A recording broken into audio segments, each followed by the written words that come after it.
in Wales. We've been riding for 2 days with this bunch here, and some of the greatest adventure bikes yet built. We've got the new Honda Africa Twin, we've got the Triumph Tiger 800 XRT, the KTM Adventure 1050, and of course the king of them all, the BMW R1200 GS. So first of all, the Africa Twin's the bike we've been waiting for to do this test. What do you think about that? Oh, I love it. I think it's terrific. It's a great all-round package. The engine's really strong. It's very sensitive to the throttle as well. And it makes it a real joy to ride on the roads. I'm a big fan already. Don't you think it's a bit bland? Not at all.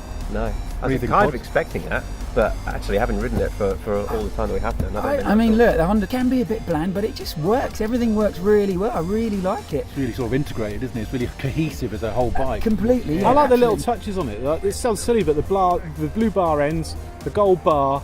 I quite like the fact they've thought about it. The engine case is sort of magnesium colour. It's nice touches. And the gold nods to the old Africa Twin Yeah. as well, which I really like. Oh, the engine's sound. The exhaust note is not Honda. That is really surprising. And Proper it's nice, rorty. isn't it? Love it, yeah. There's elements of that bike as well that perhaps we don't necessarily look at instantly, but the riding position, even things like the wind protection, it's just we almost take it for granted. It that just it's really works. good. Everything Yeah, works. but it is an off-road focus, and I'm more of a road rider, and I've no interest in going off-road.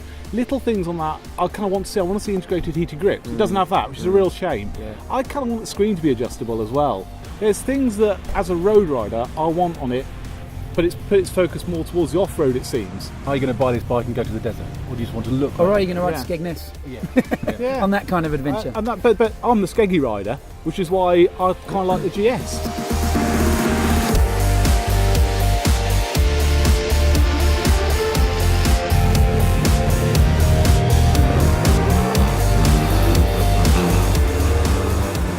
I mean, it's heavier, it's more expensive, but it's got all the bits I want for road use. I mean, the weight of it, the extra bit of weight helps it because it feels more secure. I don't know, you get that feel, it's more of a road bike. It feels like a road bike, it corners like a road bike. It hasn't got the feeling you get on the 19-inch front wheels. They're a bit skinny, they haven't quite got security. Sure. The semi-active suspension makes a massive difference. You've got variable fuel modes.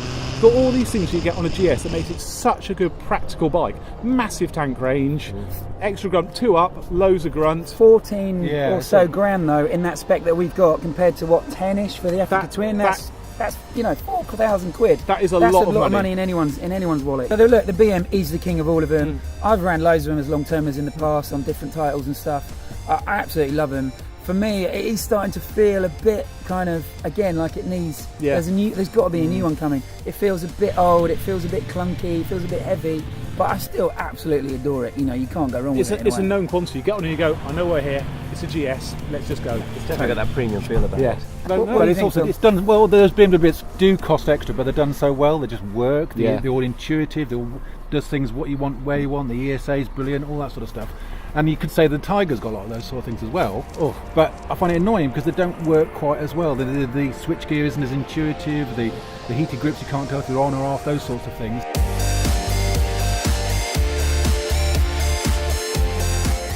The Triumph is actually an interesting proposition. It's sort of the 3/4 size adventure bike of this bunch. It's a little bit smaller all round, sort of like 15% smaller. And that makes it easy to get on with, a little bit more nimble.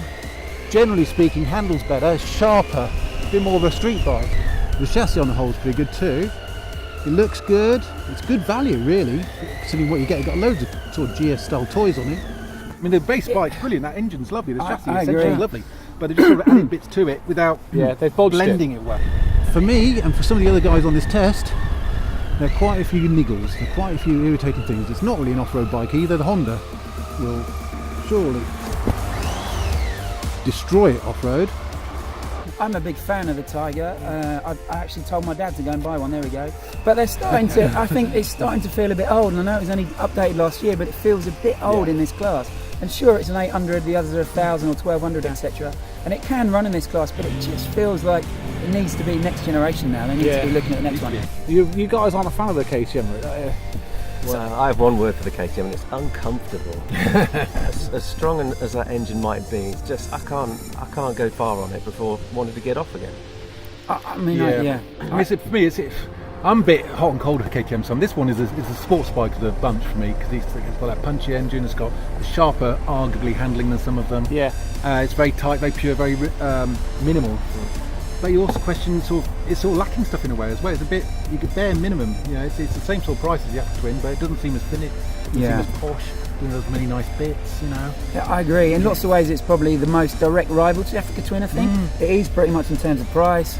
It is on terms of power. I think they're pretty much bang on in terms of power. Exactly. But for me, it feels like it's not quite finished. It vibrates a bit like a road drill. You go to rev it and you think, oh, this is nice mid-range, but then actually you hit rev limiter 8,500 or so. But really, I kind of liked its handling because it's a slightly different prospect to the other ones. I liked the front end. I preferred on the KTM because it's got a different width tyre.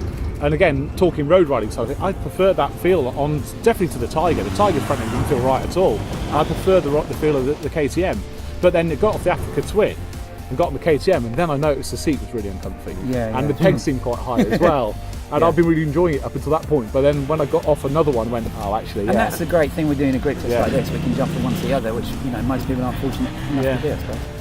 Okay, so look, we've had a couple of days on these bikes. We've done over 300 miles so far. We've got about 160 mile ride home. Phil, what are you going to take? Oh, for that ride, the GS any day of the week. But I'm really impressed with the Africa Twin as well. But they're just different sorts of bikes. The Africa Twin I'd take to Mogadishu. The GS is a Chelsea tractor, it's got loads of stuff on it. Great. Yeah, Michael? Yeah, same sort of thing. I think for this kind of motorway ride with the heated grips and the cruise control, it's got to be the GS. But actually, long term, I'd love to have that Africa Twin. What are you thinking, John? I'm saying I'm fighting for the GS just because I'm looking at it thinking I want to be practical. I can put a bag on the back, I can do all that stuff. And if it does start to rain, I just think just GS for the journey home.